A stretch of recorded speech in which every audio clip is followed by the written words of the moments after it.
Welcome to another episode of Old Airsoft Stuff. Today I want to talk about things I did to modify and improve the looks of my M1918 BAR. If you don't know about the gun, it's a big, heavy beast. Pretty cool looking gun. It's been in some movies, been on TV. But I've learned a little bit about it as I've done the research that some of the depictions aren't quite accurate if you're trying to replicate a European theater World War II use. I got my BAR off of Hop Up secondhand. It's probably the same matrix model that's available on Evite. If you get it and you want to make it more accurate for European theater World War II, there's a couple things that I've learned you have to do. First, the carry handle wasn't employed, and second, the bipod should be removed.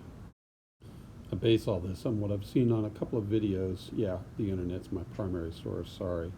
But I've also seen this in a number of historical photos that largely do not depict the gun being used with the bipod or the carry handle. Another thing my online search revealed was the color.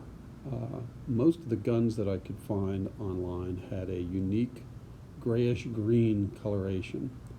I wondered what that was and started doing a little more research and found that many guns during this era underwent a process called parkerization. It's essentially a form of chemically etching or treating the metal to increase its resistance to wear through the application of a chemical phosphate conversion coating. Well, there you go. Simple enough to do to any airsoft gun, I'm sure, but that's not what I was about to do. Got parkerization online. You'll find that there are sources for it. It's a chemical process. You need some special equipment. You need some special chemicals. You need the ability to do it in sort of an odd-shaped box, none of which I have. So that was a total non-starter for me. Fortunately for me, I found a company that does something called DuraPark online. DuraPark has a special finish called DuraPark. That's exactly what I was looking for. It comes in these little bottles or spray applications. And I chose to go ahead and try the spray route. I got a small bottle of dark gray. Comes with a epoxy accompaniment that is a little tricky to mix, 12-to-1 concentration.